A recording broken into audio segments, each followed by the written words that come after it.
안녕하세요. 저는 결혼 3년 차가 된 30대 여자입니다. 제가 여기에 사연을 신청하게 된 이유가 있습니다. 바로 그건 제가 짧다면 짧을 결혼 생활을 하는 동안 겪었던 일들에 대해 말씀드리고 싶기 때문에 이렇게 사연을 보내게 되었습니다. 저는 무남 동녀 외동딸로 부모님의 사랑을 한몸에 독차지받으며 자랐어요. 다정하신 어머니와 자상하신 아버지 밑에서 행복하게 자랐습니다. 저희 부모님은 여자는 집에서 사랑을 많이 받고 자라야 나중에 만날 남편도 다정하게 대하며 따뜻한 남자를 만날 수 있다고 늘 입버릇처럼 말씀하셨어요. 부모님의 그런 기대에 부응한 저는 정말 세상 최고의 남자친구를 만날 수 있었고, 저희는 연애 3년 후 결혼까지 골인했습니다. 제 남편이 된 남자친구는 참 좋은 사람이었습니다. 딸 사랑에 깐깐하신 저희 부모님의 눈에도 꼭 맞았거든요. 기념일이 아닌 순간에도 제게 꽃을 자주 사다 주었고 매일 예쁘다, 사랑한다, 속삭이곤 했죠. 그리고 어찌나 제게 사려가 깊고 배려심이 깊은 사람인 건지 정말 남자 잘 만났다고 생각했어요. 3년 전 결혼을 하루 앞둔 날이었습니다. 원래 여자란 자고로 결혼을 앞둔 날에 마음이 싱숭생숭해지잖아요. 저도 그랬어요. 왠지 부모님을 떠나고 싶지 않고 그런 마음이 막 생겼었죠. 그런 마음이 엿보였던 걸까요?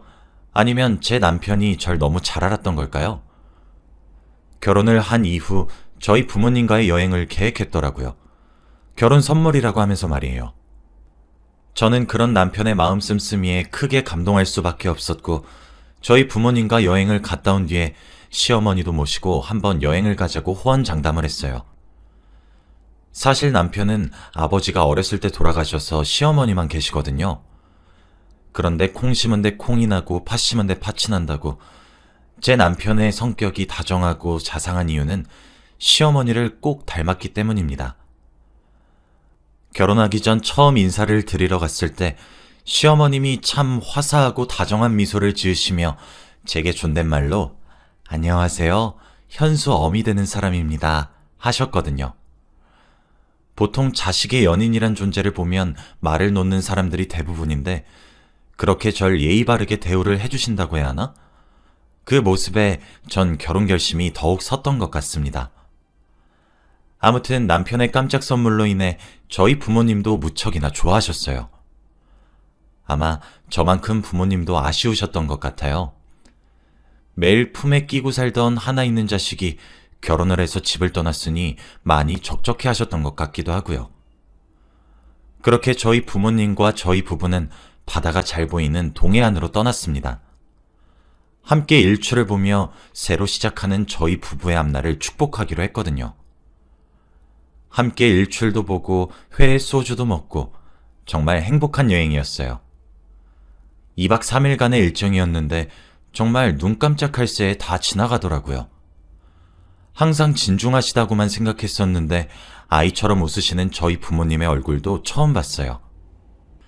남편 덕에 참 좋은 추억이 생겼다며 저런 남자와 결혼한 제가 정말 축복받았다는 생각이 절로 들었죠. 저희 어머니도 남편을 아들 하셨고, 아버지도 자기 팔자에 아들 복이 없었는데 하나 생기니까 세상이 날아갈 듯 좋다고 하시며 화기애애했어요. 너무 행복했습니다. 얼마나 행복했냐면 행복해서 불안할 정도로 말이에요. 그리고 그런 제 예감은 슬프게도 맞아떨어졌습니다. 여행을 마치고 집으로 돌아가는 차 안이었습니다. 뒷좌석에 부모님들이 타고 계셨어요.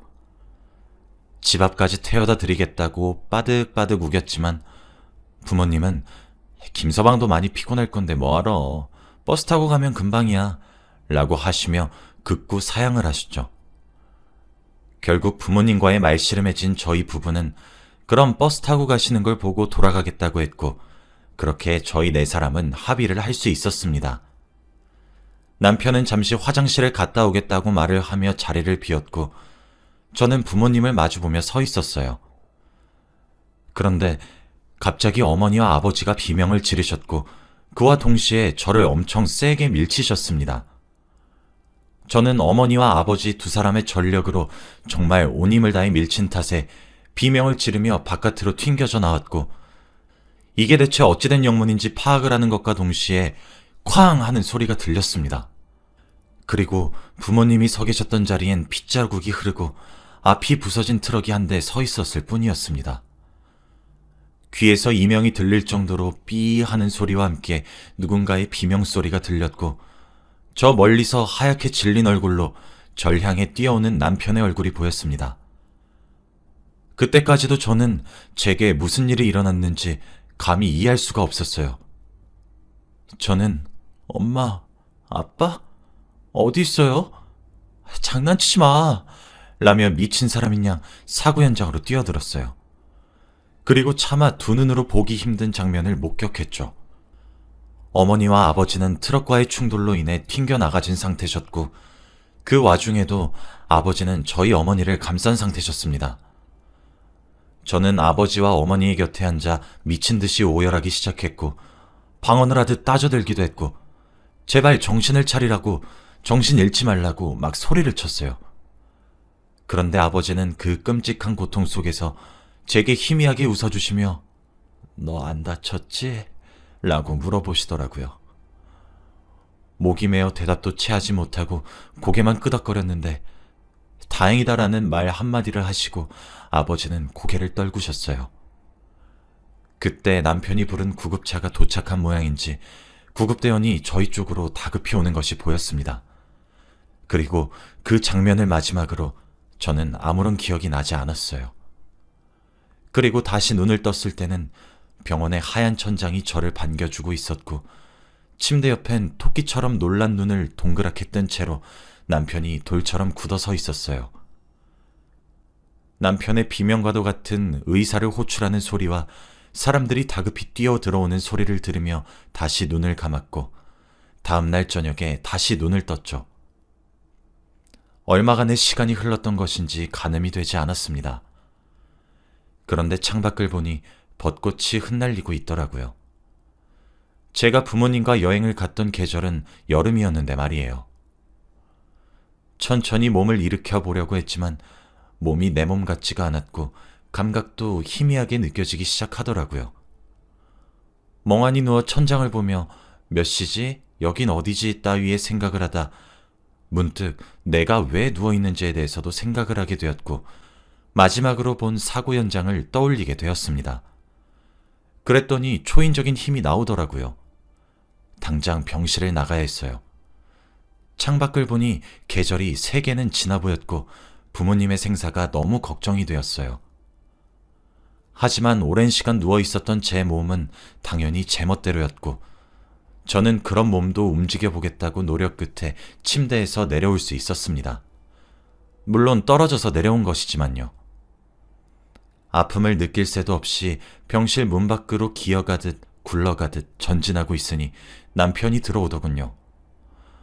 오랜만에 본 남편의 얼굴은 피곤해 절어 있었습니다. 바닥에 구르는 제 몸을 보며 깜짝 놀란 남편은 절 서둘러 안아 올렸고 안절부절하지 못했어요. 저는 힘겹게 부모님은 괜찮은 것이냐고 물었어요. 남편은 괜찮냐며 혼비백산이 된 표정으로 제게 이것저것 물어봤었는데 제 질문에 입을 꾹 닫아버렸고 눈을 피하기 시작했어요.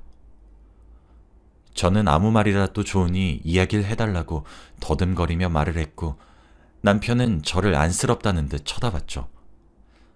남편의 말에 의하면 아버지는 온몸이 부서져 있었고 구급대원이 도착하기 전 숨이 멎으셨다고. 아버지가 온몸이 부서질 정도로 트럭과의 충돌에서 어머니를 필사적으로 보호했다고 하더라고요. 그래서 어머니의 충격까지 아버지가 흡수해서 어머니는 아주 기적적으로 살 수 있게 되었다고 합니다. 하지만 사고의 여파로 평생 다리를 절게 될 것이라고 말했어요. 그리고 어머니도 충격이 컸던 탓인지 아직 정신을 차리지 못하고 계시다고 하더군요. 저도 사고 직후 정신을 잃었고 병원에 실려왔는데 몸에는 별다른 이상은 없지만 너무 큰 정신적 충격 탓에 의식을 찾지 못하고 있었다고 하더라고요. 그리고 제가 눈을 뜬 것도 이미 7개월의 시간이 흘렀고요.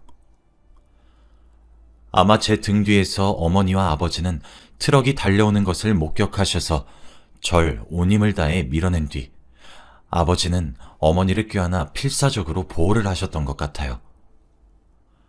아무튼 제가 정신이 없었던 그 사이에 제 남편은 저와 저희 어머니를 대신해서 아버지의 장례까지 치루었고, 어머니는 저와 같은 병원에 입원해 있지만 아직 의식이 없다고 말을 하더군요. 참 멍하니 생각이 들었던 것 같아요. 남편은 저를 안아들어 침대에 다시 눕히고 의사를 불렀고, 의사 선생님은 제게 재활을 해야 된다고, 근육도 너무 약해져 있고 이대로면 몸이 위험하다고 했어요.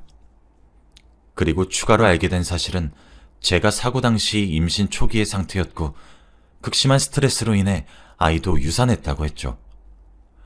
마음 단단히 먹고 재활 치료에 임하자고 환자의 의지에 따라 달렸는데, 참 모든 것이 제가 감당하기 벅찬 얘기들 뿐이었어요. 전 너무 무기력해졌어요. 남편은 제발 제게 힘내주면 안 되겠냐고 애원을 했죠. 여행 가자고 자기가 이야기를 꺼내지 않았으면 이렇게 되지 않았을 거라고, 장인어른과 장모님 고집에도 내가 집 앞에 내려드렸으면 되었을 텐데 그러지 않아서 너무 미안하다고, 그런데 제발 일어나면 안 되겠냐고, 당신이 이러니까 내가 미칠 것 같다고 하면서 오열을 하는 남편을 보니 제가 참 못할 짓을 하고 있다는 사실을 깨닫게 되었죠. 남편은 장모님은 아직 살아계신다고 얼른 재활치료로 몸을 움직여야 장모님 병실로 갈 수 있지 않겠냐고 하더라고요. 남편에게 미안한 말이지만 정말 엄마 얼굴 한번 보겠다는 일념하에 재활을 시작했습니다. 남편은 옆에서 절 도왔고 함께 노력했어요. 걷다가 성질에 못 이겨 악에 차서 소리를 지르는 것도 일쑤였는데 남편은 그런 저를 묵묵히 달래주었죠. 하루에도 12번씩 감정 기복이 오르락 내리락 했어요. 아버지 가시는 길도 제대로 못 지킨 딸이 과연 딸인가 싶어 스스로가 한심하기도 했죠. 그렇게 무너져가는 저를 남편은 여러 번 잡아 끌어올려 주었고, 결국 저는 부축이 있다면 걸을 수 있을 정도로 회복이 되었습니다. 어머니가 누워 계신 병실로 가던 길이었어요. 병실엔 야위여서 볼이 움푹 파인 어머니가 누워 계셨어요. 다행이라고, 그저 정말 불행 중 다행이라고 누워있는 어머니를 붙잡고 한참을 울었습니다. 그때 병실 문이 드르륵 열리더니 여자 한 분이 들어오시더라고요. 제게 아주 익숙한 여자였어요. 바로 시어머니셨거든요. 시어머니는 병실 문을 열자마자 오열하고 있는 저를 보시더니 황급히 제게 달려와서 저를 꼭 안아주며 눈물을 흘리셨습니다. 장하다 장해. 재활하는 것도 힘들었을 텐데 이렇게 올 정도로 회복했구나. 잘했다. 잘했어. 정말 다행이야. 하면서요. 어머니의 품과 같은 따뜻함과 안락함에 정말 아이처럼 엉엉 울었던 것 같습니다. 나중에 알게 된 사실인데 그동안 제 간호는 남편이, 저희 어머니의 간호는 시어머니가 해주셨더라고요. 아버지의 장례도 시어머니의 주도하에 치루었고 남편은 상주 자리를 맡았었다고 하더라고요. 시어머니도 제가 깨어났다는 사실을 듣자마자 제 병실로 찾아오게 되었는데 제가 오열하고 감정을 절제하지 못하는 모습을 우연찮게 목격을 하시게 되었다고 해요. 그래서 지금 눈앞에 자신이 나타나면 오히려 더 무너지게 될까 염려가 되어 제가 찾아오기만을 기다리셨다고 했어요. 걱정이 될 때는 저 모르게 저를 지켜만 보다 가셨다고 하시더군요. 저희 시어머니가 참 사려가 깊으세요. 참 많이 감사했던 것 같습니다. 제정신을 차리고 싶지 않다가도 남편과 시어머니가 힘내자고 절 달래면 또 아득바득 살려고 발버둥치기를 한 1년 정도 반복을 한 것 같아요. 모든 것을 아낌없이 지원해주는 남편과 시어머니께 참 고마웠어요. 시어머니도 특히 사돈지간인 사람의 병간호가 쉽지가 않을 텐데. 저는 그렇게 어느 정도 몸을 회복할 수 있게 되었고 일상생활로 서서히 복귀를 하는 듯 했습니다. 그제서야 생긴 줄도 몰랐던 아이를 지키지 못했다는 죄책감도 생기고 아버지도 보고 싶고 그렇더라고요. 사고 이후 우울증과 불면증도 심해졌고 전 계속 피폐해져 갔습니다. 피폐해지다가도 남편과 시어머님 덕분에 밝아지길 수백 번, 아니 수천 번은 한 것 같네요. 그리고 시어머니의 정말 지극정성인 간호 덕분에 저희 어머니도 기적처럼 의식을 찾으셨습니다. 노쇠한 나이와 사고의 후유증 덕에 저보다 상태는 더 안 좋아지셨고 남편을 잃었다는 슬픔과 충격이 너무 크셨던 탓에 제정신을 유지하시는 것을 어려워했지만 그때마다 제 남편이 저를 보살펴주고 다 받아주었던 것처럼 시어머니가 저희 어머니를 그렇게 올곧이 받아주셨습니다.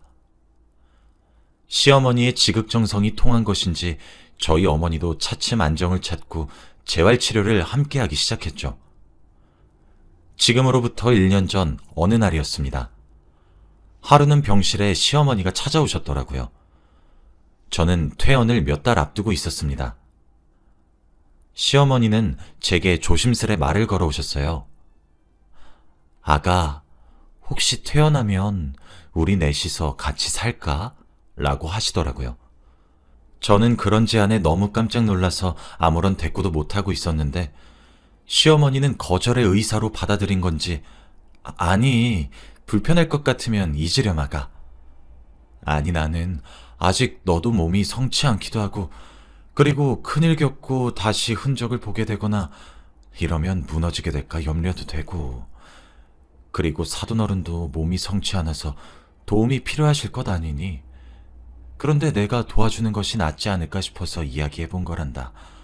부담스럽게 하려던 것은 아니었어. 나도 혼자 살다 보니까 외롭기도 하고 그래서 그냥 함께 살까 싶어서 라고 우물쭈물 변명을 하시더라고요. 그런 시어머니의 사려 깊고 배려가 가득한 제안에 저는 결국 감동의 눈물을 흘렸고 너무 감사하다는 말만 반복하며 시어머니에게 안겼던 것 같아요. 시어머니도 그런 저를 꼭 안아주시며 이제 잘 될 거야. 다 잘 될 거야. 그러니 조금만 더 힘을 내자 하며 제 등을 쓸어내리셨죠. 그날 이후 제가 먼저 퇴원을 했고 절 뒤따라서 저희 어머니도 퇴원을 해서 넷이서 한 지붕 아래에서 살게 되었습니다. 저희 어머니도 시어머니의 제안에 그저 고맙다면서 눈물만 주룩주룩 흘리셨다고 하더라고요. 저와 어머니는 퇴원 이후 아버지의 산소를 찾아뵈었습니다.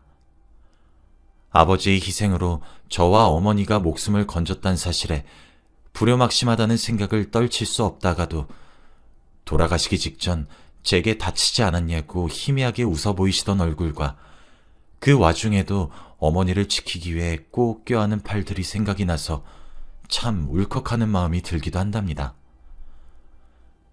여자는 약해도 어머닌 강하다고 저희 어머니도 제가 살아있다는 사실에 더 이상 우울감에 빠지지 않고 견뎌내 보려고 힘내고 계세요. 현재 저희 네 사람은 한 집에 오순도순 살고 있습니다. 저희 어머니는 평생 다리를 절어야 하지만 매일 아침 저희 시어머니와 산책도 나가시고 사람 구경도 하러 가세요. 비록 저희 곁에 아버진 사라졌지만 시어머니께서 참 많이 의지하게 해주세요. 저희 어머니는 비가 오거나 날이 좋지 않은 날에 발작을 일으키듯 다리의 고통을 종종 호소하시곤 합니다. 그럴 때마다 시어머니가 제 팔다리가 좋지 않은 것처럼 나서서 고통을 덜게 해주시려고 하시는데 밤중 내내 그렇게 도와주신다고 해요. 그런 시어머니의 하애와 같은 사랑을 받다 보면 제가 이 모든 것을 어떻게 갚아나가야 제대로 갚았다고 할 수 있을지 눈앞이 벌써 깜깜하네요. 그런 시어머니의 성정을 꼭 빼닮은 제 남편도 제게 많은 힘을 주고 있습니다. 저희 네 식구는 다음 달에 함께 여행을 가기로 했어요. 남편이 결혼 이후 저희 부모님과의 여행을 계획한 것처럼 저도 두 사람에게 좋은 추억을 만들어주고 싶어서요. 저희 가족과 여행을 갔다 와서 시어머니를 모시고 여행 가자고 했던 약속을 드디어 지키게 되었습니다. 그 옛날 남편이 그랬던 것처럼 제가 모든 것을 준비해서 서프라이즈로 말씀드리니 시어머니는 눈물을 흘리셨고 남편이 눈이 따가운 듯 하늘을 쳐다보더라고요. 아버지를 불의의 사고를 잃게 된 것은 정말 슬프고 안타까운 일이지만 저희 모녀를 위해 불평불만 하나 없이 눈치를 주거나 불편하단 기색 없이 묵묵히 저희에게 힘을 실어준 두 사람을 위해 저희 모녀는 한 번 더 살고 싶어지게 되었습니다. 제가 이렇게 제 이야기를 하게 된 것은 저도 정말 죽고 싶었던 나날들이 있었고 차라리 아버지가 아니라 저였다면 이라는 생각과 상상을 수도 없이 했었던 순간이 있습니다. 하지만 그렇게 못난 생각을 하고 있었던 제 곁에도 오로지 저만 걱정을 해주는 사람들이 있다는 사실도 알게 되었어요. 제 이야기가 힘든 상황에 처해 있고 슬픈 감정에 사로잡혀 나쁜 생각을 하는 분들께 전해졌으면 하는 마음에 이렇게 글을 쓰게 되었습니다. 정말 상투적인 말이지만 그렇게 슬픈 일을 겪은 저도 다시 살고 싶어졌으니 다른 분들도 힘내셔서 어떻게든 같이 이겨내어 살아가셨으면 싶었거든요. 우리 같이 힘내서 살아봐요. 제 이야기를 들어주셔서 감사하고 여러분들도 항상 행복 가득한 하루 보내시길 바랍니다.